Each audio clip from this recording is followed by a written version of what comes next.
All right, Jesse on Fire, welcome back to the channel. Now, I'm going to do this video real quick about Jon Jones. Now, I've covered Jon Jones extensively. We all know that. But there's a new thing going on here, and I need to say this because, I don't know, like a lot of times this channel is just me like seeing something, having a thought, and being like, I feel like I should share that. And when it comes to Jon Jones, he was on Twitter, you know, he's going back and forth with someone, and they said something to him that was whatever, and Jon Jones goes, he's like, dude, even on my worst day, I'm winning. Or I know what the guy said. He said, your legacy is already gone. Now you're just fighting to win. And Jon Jones said something like, he's like, well, you know, I guess, but making $5 million every time you work isn't bad. And also, even on my worst day, I'm still winning. But also, way to kick a guy when he's down. And the only part of that response that I heard was way to kick a guy when he's down. And I was like, man, dude, like, I just, again, I'm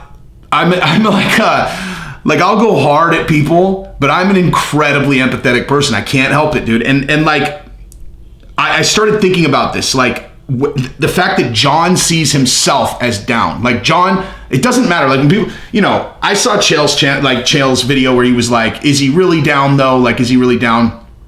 And yeah, like there's no like part of that video that I would dissect and pick apart from an argument perspective. I think everything that Chael said was actually sound.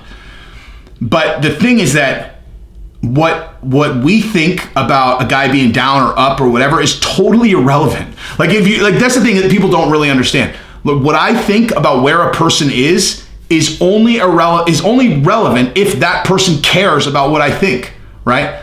Like the reality is, all that really matters, like the whole world is right here. Each person is their own arbiter of their own world. So like you look at a person, you think they have it all. I mean, how many times have you heard this story? Britney Spears in whatever, 2000, you're like, man, she's got the world by the ball. There's no one that's doing better than Britney. And actually internally, she's dying inside. She can't deal with how famous she is. She's losing her mind. She's reaching out to anybody she can trust, and she has no one. She's no one. So like, does it matter that everyone else thinks she's winning? It's irrelevant. Like it's completely irrelevant unless you're a person whose opinion of themselves is solely based on what people think of you. And we've talked about that on this channel. That's just your ego, dude. That's not real life. That's not your real self, man. And it's an easy place to hide for a lot of people. But like the only thing that really matters is how you see yourself and you see your own life. And Jon sees himself as down. And so I understand that. And here's the other thing. Like, what if Jon Jones comes back, like, after all this, right? Like, after all this, and he wins the heavyweight championship? Think about this just for a second, right? Like, imagine that he goes through all this. And I'm going to say that, like, in this hypothetical situation, that Francis has moved on to boxing because, you know, Francis and his team are my people. I don't even want to talk about, like, a hypothetical where Jon Jones beats Francis. So let's say Francis has moved on. He's boxing. He just made $50 million and he just knocked out Deontay Wilder after beating Tyson Fury. And then Jon Jones finally comes back and he beats Cyril Gane and he becomes a heavyweight champion, right? Like, so after all this, the result of all the work, the time off and putting on the weight, taking the time to train and get used to his new body, all this shit, he got his life together, was that he became the heavyweight champion of the world. Like, I think, like, how would that make you feel? Like, how would that make you feel? You, because the way, I mean, I'm going to tell you how it would make me feel, but again, it doesn't really matter. All that matters is each person and how they see everything. And like, you know, for me, I'm inspired by people who overcome adversity. And being a person who has gone through some incredibly self-destructive periods of my own life, I recognize that the adversity that some people face can be self-induced. Like, that can be the thing that you overcome. It's something that you're, you know, to the outside seems that you're inducing, or not even from the outside, you are self-inducing this, right? You're doing this to yourself. But I think that some people don't really understand that when you have a certain type of personality where you're kind of self-destructive, like Connor or like Jon Jones or like me or like many other people I could name, it's you almost have two people driving the car sometimes. And you know, your impulses are awful. Like awful impulses. Like they just tell you to do the wrong thing fucking all the time. And being able to overcome that is genuinely the ability, is overcoming tremendous adversity.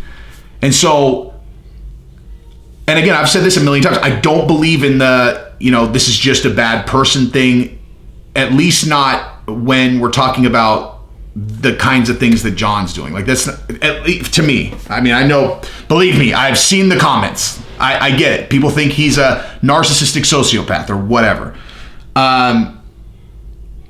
But like, I don't know. Like, again, I just root for everyone to win. I really do. The only time that I root against people, when I really genuinely, deeply root against people, is I root against people who are rooting against people or are actively fighting against other people. Like if